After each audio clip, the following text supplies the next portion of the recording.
special guests on stage. These are people in our community paving the way to help young people succeed. Right there, third from me here is Paul Wilson. He is the director of 5,000 Role Models of Excellence, which pairs at-risk young men with mentors. With him is one of those teens, James Ogabon. Also, right next to me, I have Velma Lawrence. She is the executive director of Embrace Girl Foundation, which provides similar leadership for young women. And Ashley Washington, a member of her program. Ashley, ladies first. How old were you when this program found you, and where were you heading? Down a wrong path? I was about 7 years old in the 3rd grade, and I don't really think I was heading down the wrong path, but I did come from a single-parent home, and I was kind of shy and bashful, so the program helped me come out of that shell and be who I am today. Why do you think the principal at your school found you and said, you need this program? Probably, I was a pretty good student in school, so maybe she thought, oh, maybe she can help other children out her age, or maybe something like that. And yeah, I don't know. I was shy also, like I said, so I guess she thought the program would be good for me. So this has built your confidence. And what is your message to other young people when they're starting to head down the wrong way? Just keep believing, always stay true to yourself foremost, and keep education as a goal.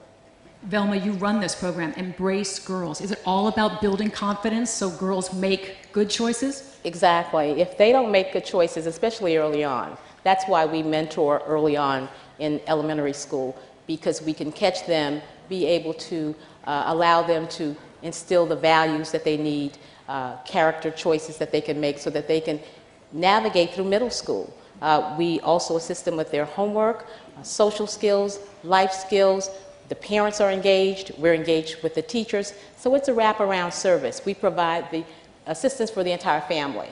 Principals target these kids, they find them and come to you, but can parents also come to you? They can. We do have a waiting list at our schools, but yes, if a parent is in need, if a child is failing academically, if a child is having behavioral issues in class, and the principal or school administrators feel that this program will help them, yes, they take priority.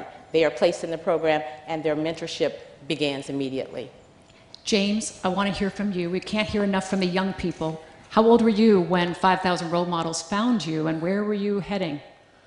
I believe a bigger milestone came into my life. It was 6 years ago. My father got deported, so I was faced with a choice. You can either submit yourselves to what society portrays you to be, or you can make a choice and make the right path. When I was around 5 years ago, I've been part of this program, and before it came as a choice, it could either be 6 feet under in the grave somewhere, or it could be locked behind bars. And I gladly I submitted myself to those choices. It wasn't until a great man named Jimmy Perry came up to me in my high school year, God rest his soul.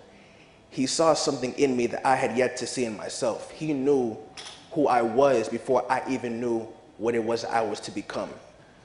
He made me to become the role model who I am today, and I give every thanks to him because he has helped me to be the person who I am today. It doesn't really surprise me as to where I came from as to where I am now, because it's a building process. When you fall down, you either have a choice. You can either stay down and be oppressed, or you could pick yourself up and make a better future. I know Paul himself mentors you because your mentor passed away. What is your message to all of us as adults in the community? What can we do best to help young people and give them options?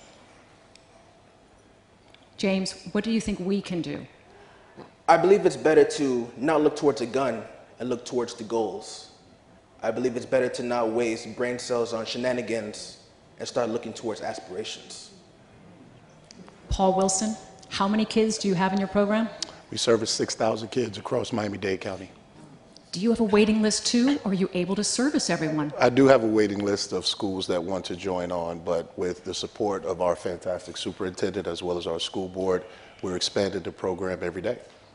Now, in James's case, an adult found him, but do we as adults need to find these kids? Do we need to open ourselves and be there when kids reach out for help? I think it's imperative for us to open our ears and listen when kids are crying out for help. And we spend a lot of time talking over them, talking about them, trying to figure out ways to help them, but not enough time engaging them in the solution building process. And I think if we start to close our mouths a little bit and open our ears a little more, young men like James, young men like Angelo, and some of the other men in the audience can tell you exactly what's happening and exactly what can be done to right the wrongs and shift the paradigm of the young people that they go to school with and fellowship with every day. Ashley, if there are young girls out there in crisis right now, they just feel like life is over, they're being talked about, they're not popular, what is your message to them? Never let that get to you, because it won't get you anywhere. Just stay strong, stay positive. And reach out to an Always adult. reach out. Velma, Ashley, Paul, and James, thank you so much. And James and Ashley, we know you're going to be great role models in the future to others. You already are.